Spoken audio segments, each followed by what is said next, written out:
Nekoč so bili SUV-ji deležni nemalo kritik.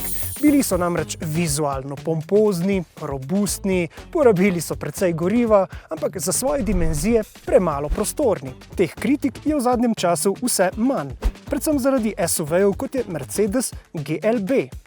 Ravno prostornost je celo njegova glavna značilnost. Tudi v drugi generaciji ima namreč prostora celo za 7 potnikov. To je torej pravi družinski SUV. Še preden ga pogledamo od blizu, pa kratek opomnik, naročite se na naš YouTube kanal, da boste ostali na tekočem z vsemi premierami in drugimi zgodbami, ki jih bomo pripravljali tudi pozimi. Pred premiero, ki poteka tukaj v čudoviti kulisi avstrijskih Alp, sem se spraševal, ali bo tudi GLB morda dobil tisto prepoznavno masko, ki jo je kot prvi pokazal model GLC. No pa ni čisto tako, tukaj namesto tistih svetlečih kvadratkov 94 svetlečih zvezd. In na ta način je GLB bolj podoben modelu CLA. In zato je dober razlog.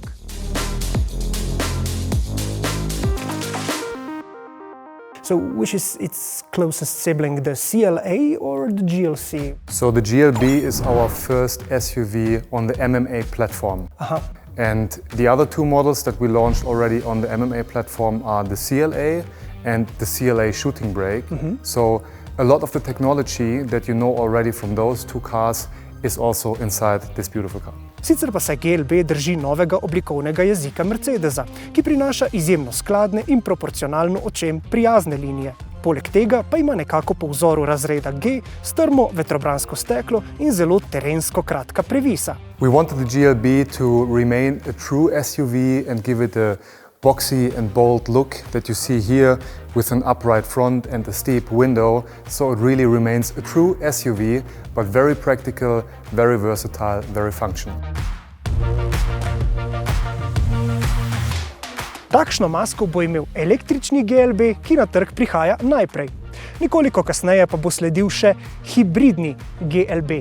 Ta bo imel 48-voltni hibridni pogon z 1,5-litrskim bencinskim štirivaljnikom in pa elektromotorjem integriranim v menjalnik. Hibridni GLB pa bo imel nekoliko bolj klasično masko. Električni pogon novega GLB smo že preizkušali v predvsem nekoliko manjšem in predvsem nižjem Mercedesu CLA. Ta napreden 800-voltni električni pogon nas je navdušil predvsem s svojo zmožnostjo preprostega premagovanja dolgih avtocestnih razdalj. Na testu dveh različic Mercedesa CLA smo namreč poskušali na slovenskih in hrvaških avtocestah preseči 500 km brez postanka za polnjenje, a na koncu zaradi izvrstne učinkovitosti ostali brez pravega izziva. Naša dva CLA-ja sta se razlikovala v dvo- in štirikolesnem pogonu. In tudi v primeru GLB sta za začetek na voljo takšni dve različici. Prva ima le en elektromotor z 200 kW moči, ki je nameščen na zadnji osi in tako poganja zadnji kolesni par. Druga različica pa ima dva elektromotorja, ki skupaj zagotavljata 260 kW moči in seveda prinašata štirikolesni pogon. Na našem testu CLA-jev smo že ugotovili, da je glavna razlika med njima predvsem v vozni dinamiki, saj štirikolesni pogon porabi le zanemarljivo več energije kot dvokolesni. V osnovi deluje zadnji pogon, po potrebi pa se vklopi še prednji elektromotor. Tako tudi v primeru GLB predvidevamo, da bomo pri kilometrih z enim polnjenjem lovili številko 600. Baterija ima v obeh primerih uporabno kapaciteto 85 kWh, pogonu pa za učinkovitost pomagata tudi za električne avtomobile neznačilni dve prestavi. Kaj pa polnjenje? Največja moč polnjenja z izmeničnim tokom znaša 22, z enosmernim pa kar 320 kW. Polnjenje na 400-voltni infrastrukturi bo mogoče po zaslugi opcijskega 400-voltnega pretvornika. Notranjost je v primerjavi s preteklo generacijo radikalno preoblikovana. V resnici je na las podobna temu, kar poznamo iz modela CLA. Tukaj sta torej dva zaslona, ki tvorita ta velikanski super zaslon, ki se razprostira prek celotne širine armature, no potniki pa bodo lahko uživali tudi v svetlobni predstavi številnih zvezd, ki jih lahko vidimo tukaj na panoramskem strešnem oknu.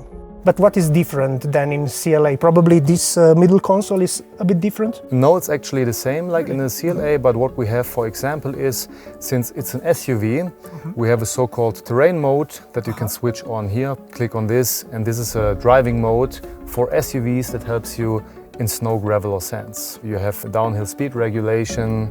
If you need that, you have the compass. You know how high we are. We're currently in the Alps, almost 2,200 meters here. And this is one differentiation that we have in our MB.OS system. Največji napredek na GLB-jevem področju prostornosti pa je tukaj v drugi vrsti.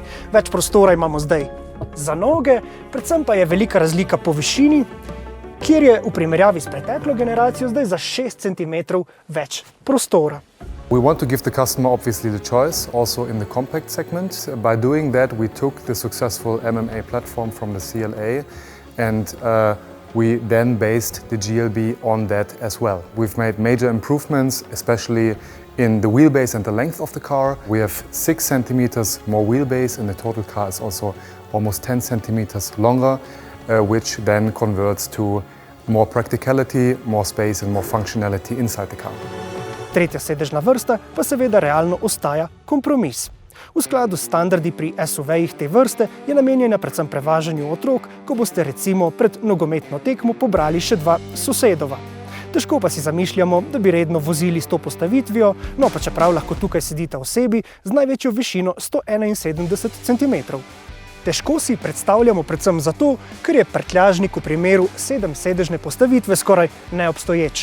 No, če pa izberete 5-sedežno postavitev, kot v tem primeru, pa pridobite nekaj več prtljažnika. Tukaj ga imamo za 540 litrov. Nikakor pa ne morem mimo prednjega prtljažnika, ki ima v primeru električnega GLB prostornino kar 127 litrov. In to res priča o dobri prostorski optimizaciji tega avtomobila. Za družinska počitniška potovanja pa je seveda pomembna tudi vleka kakšne počitniške prikolice. V primeru električnega GLB vlečna zmogljivost znaša kar 2000 kg, kar je največ v tem segmentu, in to pomeni, da bo lahko počitniška prikolica kar zajetna in luksuzna. Novi GLB bo na trg prišel kaj kmalu po vstopu v leto 2026 in od njega pričakujemo tudi velik korak naprej na področju asistenčnih sistemov. S pomočjo Mercedesovega sistema stopnje 2++, smo se po Münchnu že vozili le z nadzorom, ampak popolnoma brez vmešavanja voznika. Oglejte si to vožnjo z naslednjim klikom.